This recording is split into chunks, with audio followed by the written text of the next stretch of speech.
యానాంలో ప్రశాంతమైన వాతావరణంలో ఎన్నికలైతే జరుగుతున్నాయి. ఈరోజు పోలింగ్ నేపథ్యంలోనే ప్రశాంతంగా ఇప్పుడు ఉదయం నుంచి కూడా ఈ యొక్క ఈ పోలింగ్ ప్రక్రియ జరుగుతున్న నేపథ్యంలోనే ఇప్పటికే ఇప్పుడు ఎన్ఆర్ కాంగ్రెస్ పార్టీ అభ్యర్థి మల్లాడి కృష్ణారావు తన ఓటు హక్కునైతే వినియోగించుకున్నారు. అలాగే ప్రస్తుతం సిట్టింగ్ ఎమ్మెల్యే అలాగే కాంగ్రెస్ పార్టీ అభ్యర్థి ఎవరైతే ఉన్నారో గొల్లపల్లి శ్రీనివాస్ అశోక్ అయితే తమ కుటుంబ సభ్యులతో ఓటు హక్కు వినియోగించుకుని బయటికి వస్తున్నటువంటి దృశ్యాలు అయితే మనం చూస్తున్నాం ప్రస్తుతం.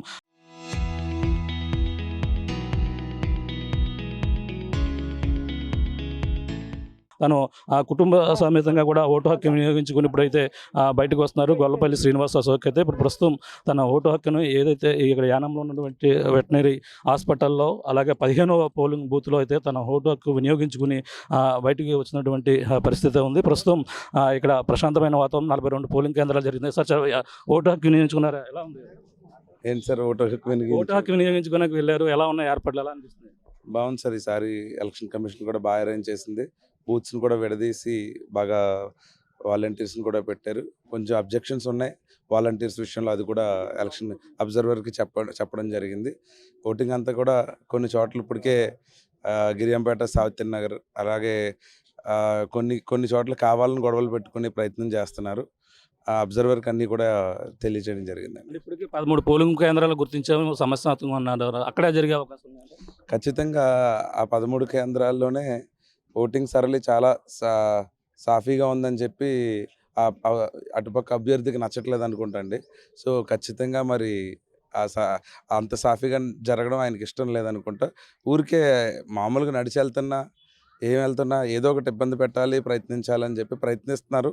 కానీ ప్రజలందరూ కూడా చాలా హ్యాపీగా స్వచ్ఛంగా వాళ్ళకి ఎవరికి నచ్చితారో వాళ్ళ ఏ గుర్తుకు వేయాలనుకుంటున్నారో వాళ్ళ అభివృద్ధికి వాటకి ఎలా ఉండాలి అని చెప్పి భయపడకుండా చాలా ధైర్యంగా హైట్ కూడా బాగా మెయింటైన్ చేశారు సార్.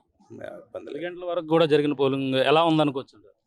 చాలా speed polling sir. First time చాలా బాగా, ఇందాక 9 o'clockకే 6300 అలా జరిగిందంటే అసలు చాలా బాగా జరిగినట్టు. ఎలా ప్రజల నాడి మరి అశోక్ వైపు? ఖచ్చితంగా సార్, మంచి జరుగుతుంది, మంచిలో మేము ఉంటాం. అది కూడా మే 4వ తారీఖు తర్వాత మీరే చూస్తారు. అది తిరుగుబాటు అనాలా ఇంకోటి అనాలో తెలియదు, మంచి విజయం అయితే లభించబోతుంది. నిన్నటి వరకు కూడా ఈరోజు సాయంత్రానికే వెళ్ళిపోతారు అశోక్ అని చెప్పేసి మొన్నటిదాకా ప్రచారం చేశారు. ఎలా అనుకోవచ్చు? ఏంటి సార్ ఇది, థంబ్నెయిల్స్ వేసుకోవడానికి లేకపోతే టీవీలో ప్రోమో కటింగ్ వేసుకోవడానికి బయట వెనకాల ఒక ఆర్ఆర్ బ్యాక్గ్రౌండ్ మ్యూజిక్ వేసుకోవడానికి బాగుంటున్నాయి అలాంటివన్నీ. ఈ బస్సులోని లేకపోతే గుండు కొట్టించుకోవడాలు, పేర్లు మార్చుకోవడాలు ఇంక లేదు సార్. ఇంకెంత సార్, ఈవేళ ఎలక్షన్ అయిపోయింది. మీకు మళ్ళీ మే 4వ తారీఖున అలాంటి వాటికి అన్నిటికీ పంచ డైలాగులు నేను కూడా చెప్తాను సార్. ఆల్మోస్ట్ 90% సాయంత్రానికి ఒక క్లారిటీ వచ్చే అవకాశం ఉందంటారా? ఖచ్చితంగా సార్. మంచి పబ్లిక్ అందరూ కూడా ఆఖరికి ఈరోజు ఆయన సొంత ఊరిలో కూడా పబ్లిక్లో చాలా మంచి రెస్పాన్స్ ఉంది సార్. ఇది పరిస్థితి. ప్రస్తుతం అయితే ఇప్పుడు ఉన్నటువంటి సిట్టింగ్ ఎమ్మెల్యే గొల్లపల్లి శ్రీనివాస్ అశోక్ అయితే కాంగ్రెస్ పార్టీ అభ్యర్థిగా ఇప్పుడైతే రెండోసారి అయితే బరిలో ఉన్న నేపథ్యంలో తన ఓటు హక్కును అయితే వినియోగించుకున్నారు. ఈ యొక్క యానంలో ఉన్నటువంటి వెటనరీ హాస్పిటల్, ఈ యొక్క ప్రభుత్వ వెటనరీ హాస్పిటల్లో 15వ పోలింగ్ బూత్లో అయితే తన ఓటు హక్కు వినియోగించుకుని కుటుంబ సభ్యులతో తమ సతీమణితో కూడా ఓటు హక్కు నుంచి వినియోగించుకైతే బయటకు వస్తున్నారు. ఏర్పాట్ల విషయంలో కొన్ని సమస్యాత్మక ప్రాంతాల్లో కొన్ని అనుమానాలు ఉన్నాయంటూ కూడా చెప్పుకొస్తున్నారు. ఏదేమైనా ప్రశాంతమైన వాతావరణంలో ఈ యొక్క ఎన్నికలు జరుగుతున్నాయి. ఏదైనా విజయం నాదే అంటూ కూడా అభ్యర్థి ఎవరైతే ధీమా వ్యక్తం చేస్తున్న పరిస్థితి ప్రధానంగా ఉందని చెప్పాలి. ఇది తాజా పరిస్థితి. ఇవన్నీతో ప్రకాష్ RTV యానం నుంచి.